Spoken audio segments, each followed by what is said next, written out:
నమస్కారం, దూరదర్శన్ వార్తలకు స్వాగతం. నేను మురళి. ముందుగా వార్తల్లోని ముఖ్య అంశాలు.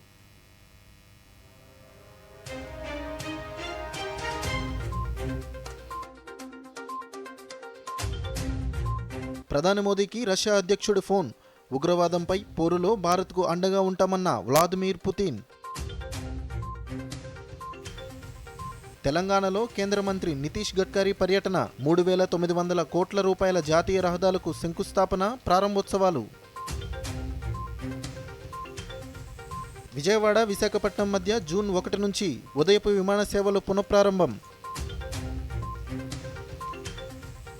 రాష్ట్రంలో కొనసాగుతున్న భిన్న వాతావరణ పరిస్థితులు. నేడు పలు జిల్లాల్లో పిడుగులతో కూడిన భారీ వర్షాలు కురుస్తాయన్న విపత్తుల నిర్వహణ సంస్థ. ఇప్పుడు వార్తల్లోని వివరాలు చూద్దాం. భారత పూర్వ రాష్ట్రపతి జ్ఞాని జైల్ సింగ్ 109వ జయంతి సందర్భంగా రాష్ట్రపతి ద్రౌపది ముర్ము ఘనంగా నివాళులర్పించారు.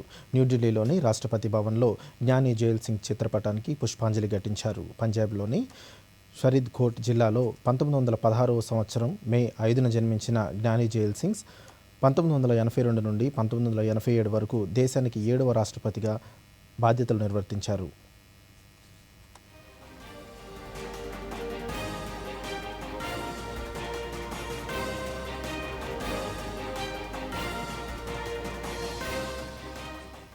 ఉగ్రవాదంపై పోరాటంలో భారత్కు రష్యా మరోసారి మద్దతు ప్రకటించింది.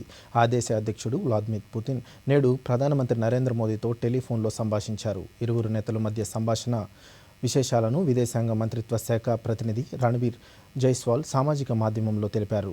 వ్లాదిమిర్ పుతిన్ ప్రధానికి ఫోన్ చేసి పహల్గామ్ ఉగ్రదాడిని తీవ్రంగా ఖండించారని పేర్కొన్నారు. దాడిలో ప్రాణాలు కోల్పోయిన వారి కుటుంబాలకు పుతిన్ తీవ్ర సంతాపం తెలిపారన్నారు. ఉగ్రవాదంపై పోరాటంలో భారత్కు ఆయన పూర్తి మద్దతు ప్రకటించారన్నారు. ఈ సందర్భంగా రష్యా అధ్యక్షుడు పుతిన్కు ప్రధాని నరేంద్ర మోదీ విక్టరీ డే శుభాకాంక్షలు తెలియజేసినట్లు రణధీర్ జైస్వాల్ వెల్లడించారు.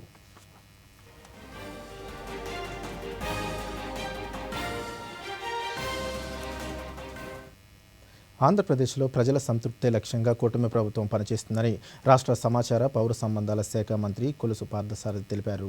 వెలగపూడి సచివాలయంలో మంత్రి ఈరోజు మీడియాతో మాట్లాడుతూ రైతులకు ఎలాంటి ఇబ్బంది లేకుండా రంగుమారిన ధాన్యాన్ని ప్రభుత్వం కొనుగోలు చేస్తుందన్నారు. ప్రభుత్వ సేవలు ప్రజలకు మెరుగ్గా పారదర్శకంగా అందించడానికి ప్రభుత్వం కృషి చేస్తుందన్నారు. మరి ఈ సందర్భంగా ముఖ్యమంత్రి గారు చాలా స్పష్టమైన ఆదేశాలు ఇచ్చారు. హ్యూమన్ లాసెస్కి, అదేవిధంగా క్యాటిల్ లాసెస్కి డిజాస్టర్ రూల్స్ ప్రకారం ఏదైతే ఉన్నాయో, ఎగ్జిస్టింగ్ రూల్స్ ఏదైతే ఉన్నాయో ఆ నష్టపరిహారాన్ని వెంటనే చెల్లించమని చెప్పేసి చాలా స్పష్టంగా ఆదేశాలు ఇవ్వడం జరిగిందని చెప్పేసి మనం చేస్తాను. వీలైతే రేపు ఎల్లుండిలోనే వాళ్ళకి ఎక్స్గ్రేషియా కానివ్వండి, వారికి ఎటువంటి నష్టపరిహారం అందించడానికి రూల్స్ ఉన్నాయో దాని ప్రకారం అందించమని చెప్పేసి కూడా చాలా స్పష్టంగా చెప్పారని చెప్పేసి మనం చేస్తాను. ఈ డిస్కలర్, ఎందుకంటే వర్షాలు వచ్చినప్పుడు కొంత రంగు మారటం అనేది ఎప్పుడు జరిగేదే. రంగు మారినా కూడా ధాన్యాన్ని పూర్తిగా కొనమని చెప్పేసి ముఖ్యమంత్రి గారు స్పష్టంగా ఆదేశాలు ఇచ్చారు. ఏ రైతు కూడా రంగు మారితే భయపడాల్సిన అవసరం లేదు, వారి ధాన్యాన్ని ప్రభుత్వం కొంటదని చెప్పేసి కూడా మనం చేస్తా ఉన్నాను నేను.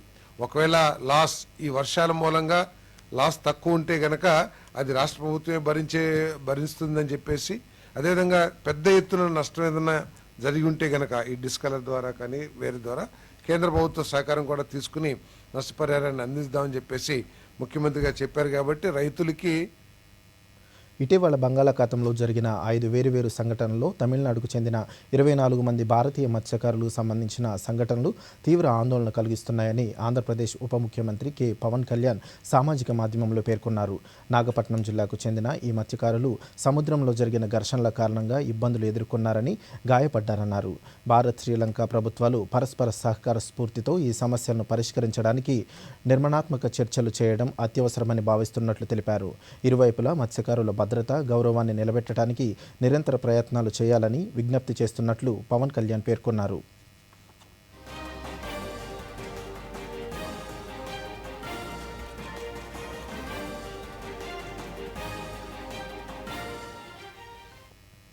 ప్రజా సమస్యల పరిష్కారానికి ప్రభుత్వం ప్రత్యేక చర్యలు తీసుకుంటుందని రాష్ట్ర సాంఘిక సంక్షేమ శాఖ మంత్రి డాక్టర్ డోలా శ్రీ బాల వీరాంజనేయ స్వామి అన్నారు. ప్రకాశం జిల్లా కొండపి నియోజకవర్గం పొన్నలూరు మండలంలో ఈరోజు ప్రజా సమస్యల పరిష్కార వేదిక నిర్వహించారు. ఈ కార్యక్రమంలో మంత్రి ప్రజల నుంచి అర్జీలను స్వీకరించారు. ఈ సందర్భంగా ఆయన మాట్లాడుతూ సమస్యల పరిష్కారానికి ప్రత్యేక శ్రద్ధ తీసుకుంటామని తెలిపారు.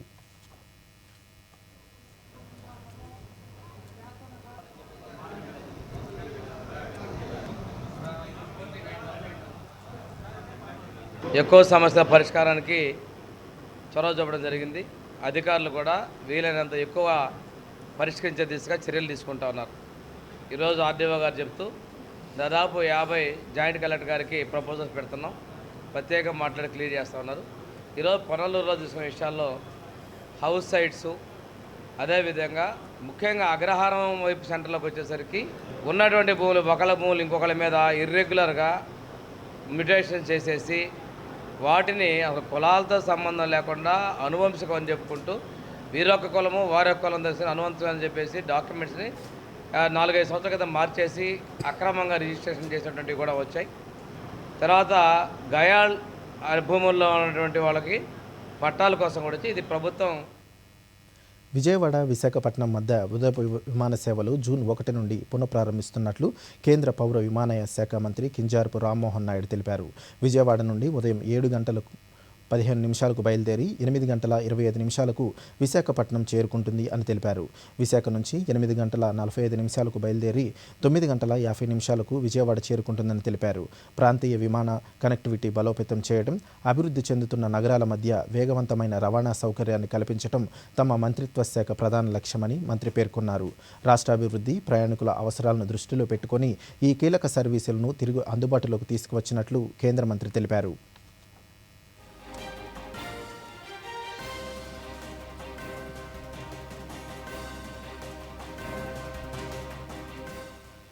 ప్రధానమంత్రి గ్రామ్ సడక్ యోజన కింద కేంద్ర ప్రభుత్వం దేశవ్యాప్తంగా రహదారులను నిర్మిస్తుందని కేంద్ర రహదారి రవాణా శాఖ మంత్రి నితిన్ గడ్కరీ పేర్కొన్నారు. తెలంగాణ రాష్ట్ర పర్యటనలో భాగంగా కేంద్ర మంత్రులు కిషన్ రెడ్డి, బండి సంజయ్తో కలిసి కొమరం భీం జిల్లా ఆసిఫాబాద్ వేదికగా 3,900 కోట్ల రూపాయల విలువైన జాతీయ రహదారులను మంత్రి శంకుస్థాపనలు, ప్రారంభోత్సవాలు చేశారు. ఈ సందర్భంగా నితిన్ గడ్కరీ మాట్లాడుతూ రహదారులు బాగున్న దేశాన్ని అభివృద్ధి చెందిన దేశంగా భావిస్తారని అన్నారు. వ్యవసాయం, ఉపాధి, రవాణా, మౌలిక వసతులు అనే 4 అంశాలు దేశాభివృద్ధికి నిర్దేశిస్తాయన్నారు. రాష్ట్రాల మధ్య అనుసంధానం పెంచేందుకు కీలకమైన ప్రాజెక్టులను కేంద్రం చేపట్టిందన్నారు. రోడ్డు కనెక్టివిటీలో భాగంగా క్లిష్టమైన వంతెనలు, సొరంగ మార్గాలు నిర్మిస్తున్నట్లు పేర్కొన్నారు.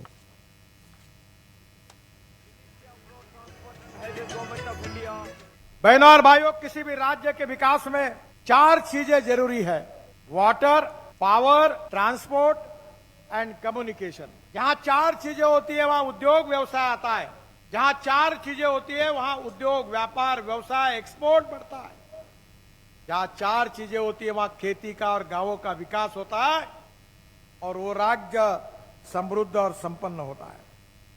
और इसीलिए हमने करीब 1 लाख करोड़ के न्यू ग्रीन एक्सप्रेस हाईवे बनाने की योजना हाथ में ली है। यह हाईवे तेलंगाना से जा रहे हैं। इंदौर हैदराबाद कॉरिडोर 770 किलोमीटर है। इसकी कीमत 17,000 करोड़ है। तेलंगाना में 100% काम पूरा हुआ है और मार्च 2026 तक ये కాశ్మీర్ నుంచి కన్యాకుమారి వరకు కనెక్టివిటీని పెంచడమే కేంద్ర ప్రభుత్వ లక్ష్యమని కేంద్ర బొగ్గు గనుల శాఖ మంత్రి జి కిషన్ రెడ్డి అన్నారు.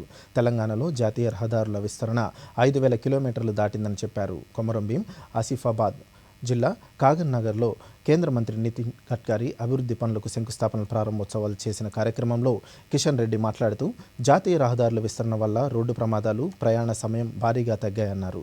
రోడ్డు, రైల్వే, విమాన కనెక్టివిటీ పెంచేందుకు కేంద్రం అంకిత భావంతో పనిచేస్తుందని తెలిపారు. ఈరోజు నరేంద్ర మోడీ గారు వచ్చిన తర్వాత, నితిన్ గడ్కరీ గారి నేతృత్వంలో రహదారుల అభివృద్ధి జరిగిన తర్వాత ప్రమాదాలు చాలా తగ్గినటువంటి విషయాన్ని కూడా ఈ సందర్భంగా నేను మనవి చేస్తా ఉన్నాననే విషయాన్ని ఈ సందర్భంగా మనవి చేస్తున్నాను. అవి జాతీయ రహదారులకు సంబంధించినటువంటి అండర్ పాస్లు కావచ్చు, ఓవర్ బ్రిడ్జిలు కావచ్చు, ఈరోజు ఎక్కడ కూడా లేదు అనకుండా ఈరోజు కేంద్ర ప్రభుత్వం నిర్మాణం చేస్తున్నటువంటి విషయాన్ని ఈ సందర్భంగా మనవి చేస్తున్నాను. రోడ్డు రవాణా వ్యవస్థను సరళీకృతం చేసినటువంటి ఘనత మోడీ గారికి దక్కుతుందనే విషయాన్ని ఈ సందర్భంగా మనవి చేస్తున్నాను. అంతేకాకుండా ఈరోజు తెలంగాణ రాష్ట్ర అభివృద్ధి కోసం అనేక రకాలుగా అంకిత భావంతో పనిచేస్తున్నటువంటి విషయాన్ని మనవి చేస్తున్నాను. ఈరోజు దేశంలో నరేంద్ర మోడీ గారి ప్రభుత్వము అది రోడ్ కనెక్టివిటీ కానీ, అది రైల్ కనెక్టివిటీ కానీ, అది విమానాల కనెక్టివిటీ కానీ, అది వాటర్ వే కనెక్టివిటీ కానీ ఈరోజు అకాల వర్షం కారణంగా రైతులకు అపార నష్టం కలిగిందని, నష్టపోయిన ప్రతి రైతును ప్రభుత్వం ఆదుకుంటుందని రాష్ట్ర పౌర సరఫరాల శాఖ మంత్రి నాదెళ్ల మనోహర్ పేర్కొన్నారు. ఉభయ గోదావరి జిల్లాల్లో పర్యటించిన మంత్రి దెబ్బతిన్న పంటలను పరిశీలించారు. అనంతరం పంట నష్టంపై సంయుక్త కలెక్టర్లతో సమావేశం ఆయన మాట్లాడుతూ రైతులు పండించిన ప్రతి గింజను ప్రభుత్వమే కొనుగోలు చేస్తుందన్నారు.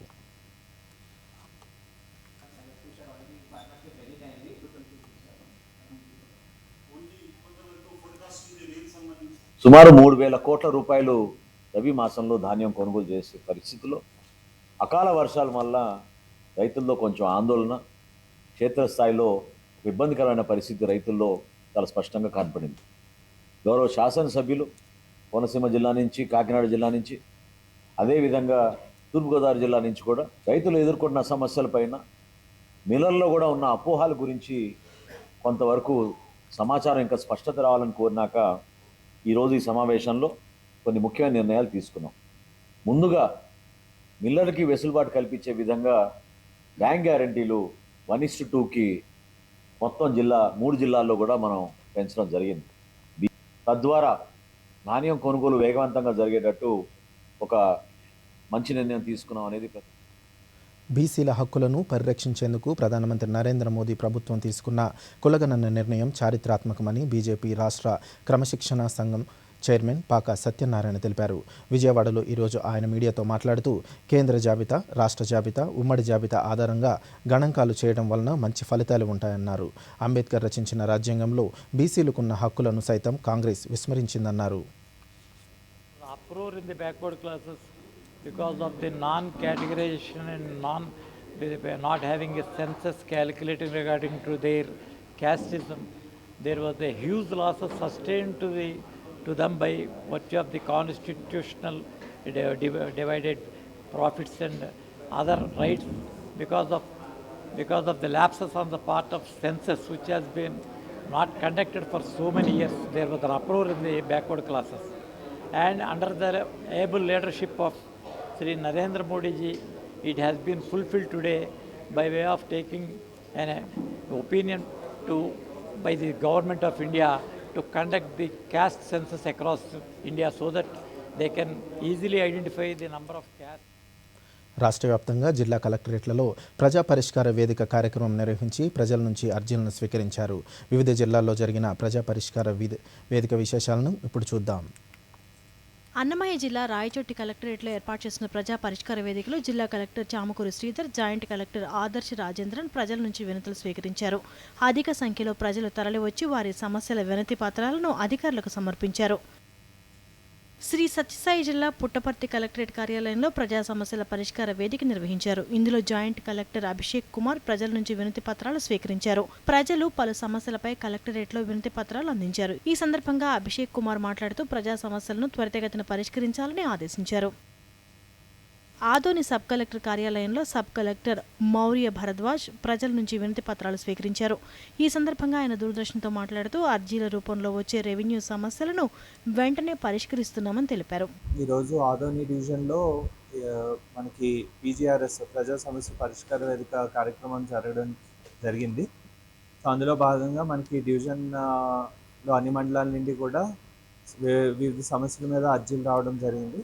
రెవెన్యూ సమస్యలతో పాటు మున్సిపాలిటీకి సంబంధించిన సమస్యలు, అలాగే పోలీస్ డిపార్ట్మెంట్కి సంబంధించినవి, pensions, agriculture department, irrigation department, ఇలాగ అన్ని రకాల సమస్యలు వచ్చాయి. కన్సర్న్ డివిజన్ ఆఫీసర్స్కి అవి ఎండోర్స్ చేయడం జరిగింది. సో వాళ్ళ ద్వారా ఈ సమస్యలు పరిష్కరించబడతాయి. అలాగే అందరికీ కూడా ఈ ప్రజా సమస్యల్ని తొందరగా with in the SLA period పరిష్కరించాలి. ఇప్పుడు చిన్న విరామం.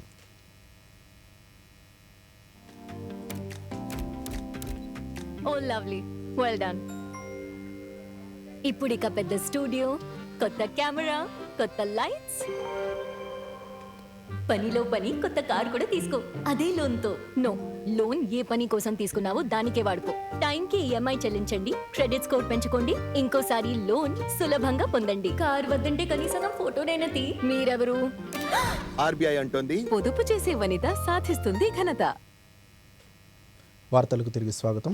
రేపు జరగనున్న ఏపీ ఈసెట్ 2025 పరీక్షకు సంబంధించిన అన్ని ఏర్పాట్లు పూర్తి చేశామని AP ECET chairman Jawaharlal Nehru university vice chancellor H Sudarshan Rao తెలిపారు. అనంతపురంలో ఆయన మాట్లాడుతూ పరీక్షా కేంద్రాల వద్దకు విద్యార్థులు అరగంట ముందుగానే చేరుకోవాలని, 1 నిమిషం ఆలస్యమైనా అనుమతించబోమన్నారు. విద్యార్థులందరికీ తెలియజేస్తున్నది ఏంటంటే, పోయినసారి కూడా చెప్పాం, 1 నిమిషం ఆలస్యమైనా కూడా పరీక్షా హాల్లోకి అనుమతించడం జరగదు. సో 9 గంటల లోపల ప్రతి ఒక్కరూ ఎగ్జామ్ హాల్లోకి ఎంటర్ అయిపోవాలి. మధ్యాహ్నం సెషన్ అయితే 2 o'clock లోపల ప్రతి ఒక్కరూ ఎగ్జామ్ హాల్లోకి ఎంటర్ అయిపోవాలి. విద్యార్థులందరూ కంపల్సరిగా hard copy printout hall ticket తీసుకురావాలి. అలాగే వాళ్ళ identity card, preferably Aadhaar card, లేకపోతే పాస్పోర్ట్ కానీ ఓటర్ ఐడి కానీ, ఆధార్ కార్డు కంపల్సరీగా తీసుకొని రావాలి. అట్లే ఒక ball point pen black colour కానీ బ్లూ కలర్ కానీ తీసుకొని రావాలి. Aadhaar card, hall ticket printout లేకుండా ఎట్టి పరిస్థితుల్లో పరీక్ష హాల్లోకి అనుమతించడం జరగదు. కాబట్టి దయచేసి విద్యార్థులందరూ ఇది గుర్తు తెచ్చుకోవాల్సిన అవసరం ఉంది. అందరూ టెస్ట్ సెంటర్కు అట్లీస్ట్ 30 నిమిషాల ముందర చేరుకోవాలని చెప్పేసి ఈ సందర్భంగా విజ్ఞప్తి చేస్తున్నాం. అలాగే టెస్ట్ సెంటర్కి ఎంటర్ అయిన తర్వాత biometric attendance or face recognition attendance ద్వారా వాళ్ళను చెక్ చేయడం జరుగుతుంది. దాని ప్రకారమే హాల్లోకి అనుమతించడం జరుగుతుంది. కాబట్టి మెహందీ పెట్టుకోవడం కానీ, ఆయిల్స్ వీటి థంబ్ ఇంప్రెషన్ రాకుండా ఎటువంటి పదార్థాలు ఫింగర్స్కి అప్లై చేయొద్దని చెప్పేసి ఈ సందర్భంగా స్టూడెంట్స్ అందరికీ తెలియజేస్తున్నాం. బాల్య వివాహాల నిర్మూలనకు పలు అవగాహన కార్యక్రమాలు నిర్వహిస్తున్నట్లు నంద్యాల జిల్లా ICDS project director D Leelavathi తెలిపారు. దూరదర్శన్తో ఆమె మాట్లాడుతూ బాలికల సంరక్షణ లక్ష్యంగా వారిని అన్ని పరిస్థితులను తట్టుకునేలా తీర్చిదిద్దడంతో పాటు బాల్య వివాహాల వల్ల కలిగే అనర్థాలపై అవగాహన కల్పించేందుకు చర్యలు తీసుకున్నట్లు తెలిపారు. మన విలేజెస్లో మున్సిపాలిటీ బాడీలలో బ్యాచ్లుగా చేయడము, అంటే గ్రూపులుగా చేయడము, వాళ్ళని ఆ విలేజ్లో 15 నుంచి 18 సంవత్సరాల పిల్లలు ఎవరున్నారు అనేది ఐడెంటిఫై చేసి, అమ్మాయిలు ముఖ్యంగా ఐడెంటిఫై చేసి ఒక గ్రూపుగా ఫామ్ చేయడం అనేది ఒక ముఖ్య ఉద్దేశము. దీన్ని ఎందుకు ఇలా చేయాల్సి వస్తుందంటే, వాళ్ళ టోటల్ వెల్బీయింగ్ మీద, అంటే అన్ని విధాలలో వాళ్ళని అభివృద్ధి చేయడం ద్వారా బాల్య వివాహాలని నిర్మూలించాలనేది ప్రణాళిక, లక్ష్యము గవర్నమెంట్ ఆఫ్ ఆంధ్రప్రదేశ్ది. సో దీనికని మనకు యాంకరింగ్ డిపార్ట్మెంట్, అంటే ప్రధాన department women and child welfare department తరఫున దీన్ని ముందుకు తీసుకెళ్లాలని నిర్ణయించడం జరిగింది. ఈ ఏదైతే ప్రణాళిక ఉందో అది మనకు సమ్మర్ క్యాంపెయిన్గా డిజైన్ చేయబడింది. మే 2వ తేదీ నుంచి జూన్ 10వ తేదీ వరకు థీములు ఇవ్వడం జరిగింది. 12 థీముల ప్రకారం ఈ కార్యక్రమాలు. కేంద్ర రైల్వే శాఖ మంత్రి అశ్విని వైష్ణవ్ ఈరోజు జోధ్పూర్ రైల్వే స్టేషన్ సందర్శించి అక్కడ జరుగుతున్న ఆధునీకరణ పనులను పరిశీలించారు.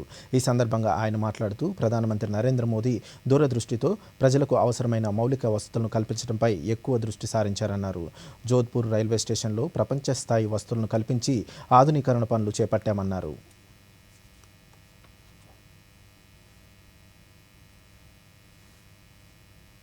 जोधपुर का रेलवे स्टेशन एक ऐतिहासिक रेलवे स्टेशन है।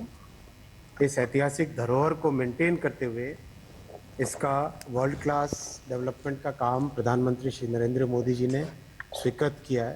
2 बहुत बड़े जो मुद्दे थे, एक तो शहर दोनों तरफ बढ़ गया है, तो उस हिसाब से जो सेकेंड एंट्री अपने को अच्छी एक बनाने की ज़रूरत थी, वो इस स्टेशन की डिज़ाइन का पार्ट है।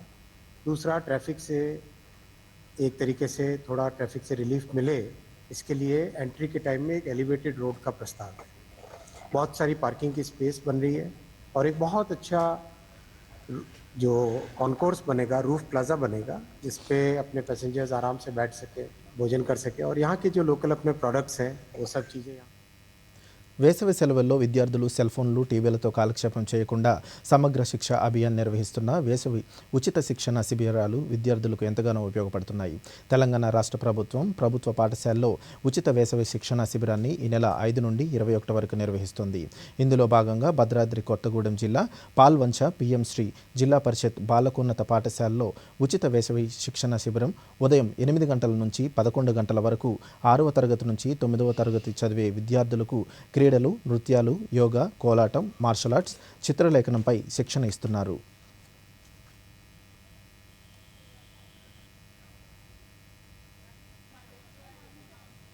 మా స్కూల్లో సమ్మర్ క్యాంప్ పెట్టారు. మాకు చాలా హ్యాపీగా ఉంది. ఇంట్లో ఉండి ఫోన్ చూసే బదులు ఇక్కడికి వచ్చి డాన్స్ ఇంకా చాలా యాక్టివిటీస్ పెట్టారు. మాకు చాలా హ్యాపీగా ఉంది. ఇక్కడికి వచ్చి మేము బాగా ఎంజాయ్ చేస్తున్నాం. ఇక్కడ మార్నింగ్ మాకు రాగానే యోగా నేర్పిస్తారు. యోగా నేర్పడం వల్ల మాకు మైండ్ చాలా ఫ్రెష్గా ఉంటుంది. తర్వాత వేదిక్ మ్యాథ్స్ టీచర్ వచ్చారు, వేదిక్ మ్యాథ్స్ చెప్తున్నారు. తర్వాత చెస్ ఆడిపిస్తారు. అక్కడ మాకు బ్రెయిన్ అనేది షార్ప్ అవ్వడానికి యూజ్ అవుతుంది. మేము చాలా హ్యాపీగా ఉన్నాం. తర్వాత మాకు కోలాటం టీచర్ వచ్చి కోలాటం నేర్పిస్తున్నారు, క్లాసికల్ డాన్స్ చెప్తున్నారు. ఇలా నేర్చుకోవడం వల్ల మాకు ఫ్యూచర్లో యూజెస్ కూడా మంచిగా ఉన్నాయి. పహల్గామ్ ఉగ్రవాద దాడి తర్వాత పాకిస్తాన్పై మరో బలమైన చర్యగా భారత్ చినాబ్ నదిపై ఉన్న సలాల్ ఆనకట్టను అన్ని గేట్లను మూసివేసింది. దీంతో దిగువ భాగంలో నీటి మట్టాల పంపిణీ గణనీయంగా తగ్గిపోయింది. ఇప్పటికే బాగ్ లిహర్ ఆనకట్ట గేట్లను మూసివేసి పాకిస్తాన్కు సింధు జలాలు వెళ్లకుండా భారత్ నిలువరించిన సంగతి తెలిసిందే.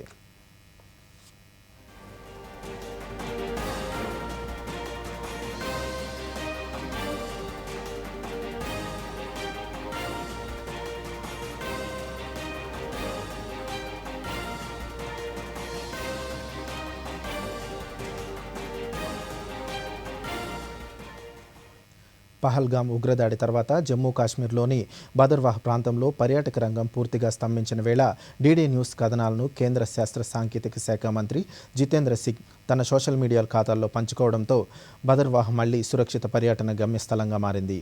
దేశం నలుమూలల నుంచి వచ్చిన బైక్ రైడర్లు, పర్యాటకులు మాట్లాడుతూ మీడియాలో వస్తున్న వార్తలతో తొలుత బదర్వాహ్ వచ్చేందుకు సందేహించామని, కానీ కేంద్ర మంత్రి జితేంద్ర సింగ్ పోస్టులు చూసి తర్వాత బదర్వాహ్ రావడం నమ్మకం వచ్చిందని, ప్రకృతిని ఆస్వాదిస్తున్నాం అన్నారు.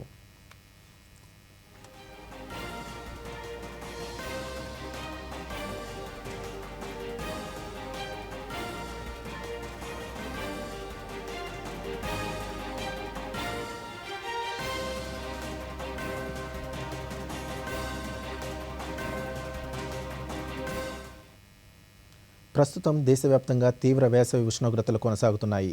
వేడి నుంచి ఉపశమనం పొందేందుకు ప్రజలు చల్లని ప్రదేశాలు, ముఖ్యంగా సముద్ర తీరాలను ఆశ్రయిస్తున్నారు. అదే తరహాలో గుజరాత్లోని కేంద్ర పాలిత ప్రాంతం దమన్ సముద్ర తీరానికి పెద్ద సంఖ్యలో పర్యాటకులు చేరి తీరంలోని చల్లగాలులు, తేమతో కూడిన వాతావరణాన్ని ఆస్వాదిస్తున్నారు. పర్యాటకులకు మరింత వినోదాన్ని అందించేందుకు ఒంటె సవారీలు, బైక్ రైడ్లు, బీచ్ రైడింగ్ వంటి ప్రత్యేక ఆకర్షణీయాలు అందుబాటులో ఉంచారు. పిల్లలతో పాటు పెద్దలు కూడా ఈ వినోద కార్యక్రమాల్లో భాగం కావడంతో సెలవులను మరింత ఉల్లాసంగా గడుపుతున్నారు.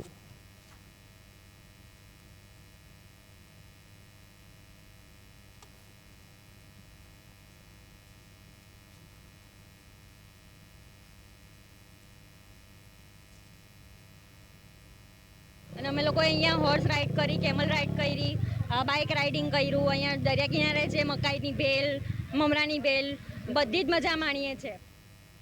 ప్రపంచ యోగా దినోత్సవం సందర్భంగా జూన్ 21న విశాఖపట్నంలో జరిగే కార్యక్రమంలో పాల్గొనున్నట్లు ప్రధానమంత్రి నరేంద్ర మోదీ తెలిపారు. ప్రపంచ యోగా దినోత్సవం ప్రకటించినప్పటికీ 10 ఏళ్లు అవుతుందని, ఆ రోజు ప్రపంచమంతా ఆంధ్రప్రదేశ్ వైపు చూసేలా మనం చేయాలన్నారు. ఈలోగా ప్రతి గ్రామం, వీధి, ఇళ్లలోనూ యోగాకు ప్రాధాన్యతనిస్తూ కార్యక్రమాలు చేయాలన్నారు. ప్రపంచ రికార్డు సాధించాలని, అందరం కలిసి యోగా చేద్దామని ప్రధాని పిలుపునిచ్చారు. ఆ రోజు మొత్తం ప్రపంచం దృష్టి యోగా పైన, ఆంధ్రప్రదేశ్ పైన పడేలా చేద్దామని ప్రధాని మోదీ సూచించారు.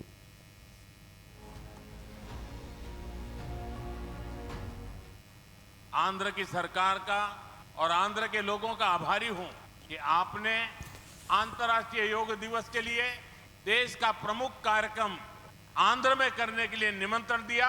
मैं इसके लिए आपका आभार व्यक्त करता हूं.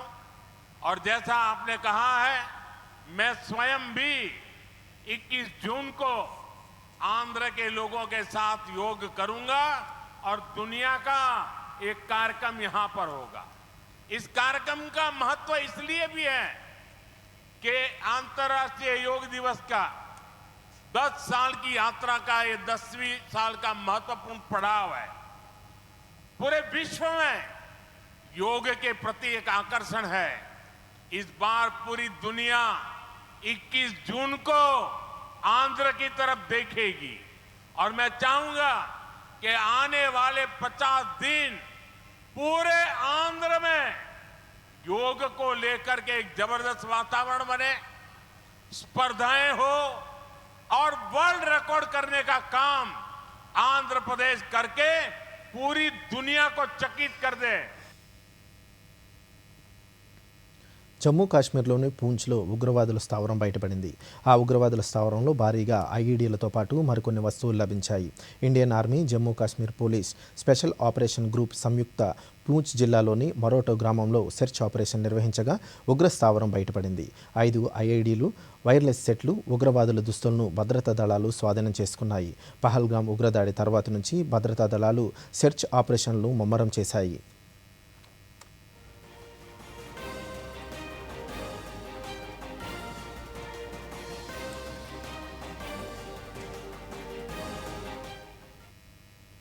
రైతులు పండించిన ప్రతి ధాన్యం గింజను ప్రభుత్వమే కొనుగోలు చేస్తుందని రాష్ట్ర పౌర సరఫరాల శాఖ మంత్రి నాదెండ్ల మనోహర్ తెలిపారు.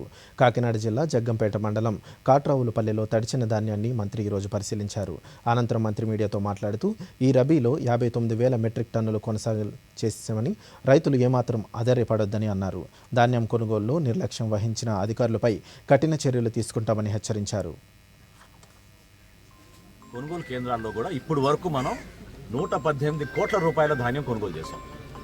సో మా అంచనాలు ఎట్లా ఉంటాయంటే వ్యవసాయ శాఖ ఇచ్చిన అంచనాల మేరకు మేము సిద్ధం చేసుకుంటాం. అయితే ఈసారి దిగుబడి ఎక్కువ ఉందని చెప్పి మాకు సమాచారం వచ్చింది ఇప్పుడు.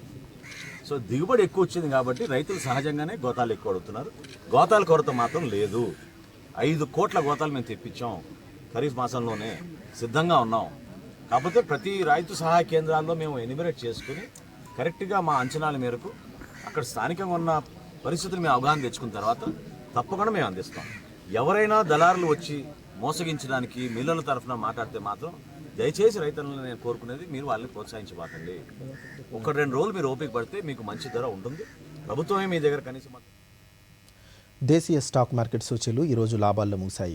ఈ ఉదయం 80,661 పాయింట్ల వద్ద లాభాల్లో ప్రారంభమైన సెన్సెక్స్ రోజంతా అదే ఒరవడి కొనసాగించి ఇంట్రాట్రేడ్లో 81,049 పాయింట్ల వద్ద గరిష్టాన్ని తాకింది. చివరికి 244 పాయింట్ల లాభంతో 80,796 వద్ద స్థిరపడింది. నిఫ్టీ సైతం 114 పాయింట్ల లాభంతో 24,461 వద్ద స్థిరపడింది.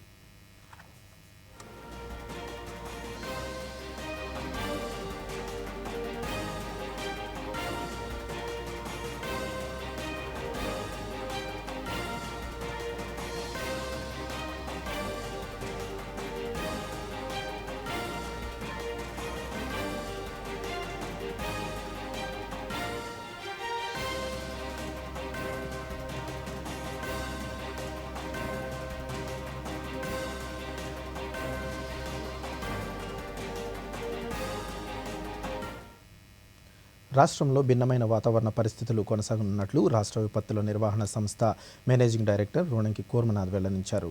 ఈరోజు శ్రీకాకుళం, విజయనగరం, పార్వతీపురం మన్యం, అల్లూరు సీతారామరాజు, విశాఖ, ఎన్టీఆర్, గుంటూరు, బాపట్ల, పల్నాడు, ప్రకాశం జిల్లాల్లో అక్కడక్కడ పిడుగులతో కూడిన భారీ వర్షాలు కురుస్తాయని తెలిపారు. ఇక అనకాపల్లి, కాకినాడ, కోనసీమ, తూర్పు పశ్చిమ గోదావరి, ఏలూరు, కృష్ణా, శ్రీ పొట్టి శ్రీరాములు నెల్లూరు జిల్లా, కర్నూలు, అన్నమయ్య, చిత్తూరు, తిరుపతి జిల్లాల్లో అక్కడక్కడ పిడుగులతో కూడిన తేలికపాటి నుంచి మోస్తారు వర్షాలు కురిసే అవకాశం ఉందన్నారు. అయితే కొన్ని ప్రాంతాల్లో 42 డిగ్రీల ఉష్ణోగ్రతలు నమోదయ్యే అవకాశం ఉందని తెలిపారు.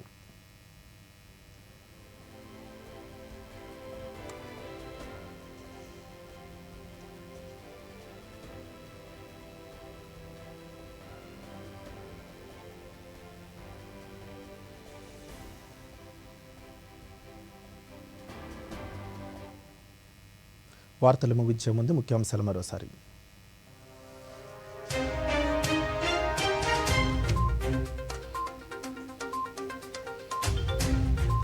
ప్రధాని మోదీకి రష్యా అధ్యక్షుడి ఫోన్. ఉగ్రవాదంపై పోరులో భారత్కు అండగా ఉంటామన్న వ్లాదిమిర్ పుతిన్. తెలంగాణలో కేంద్ర మంత్రి నితీష్ గడ్కరీ పర్యటన, 3,900 కోట్ల రూపాయల జాతీయ రహదారులకు శంకుస్థాపన, ప్రారంభోత్సవాలు.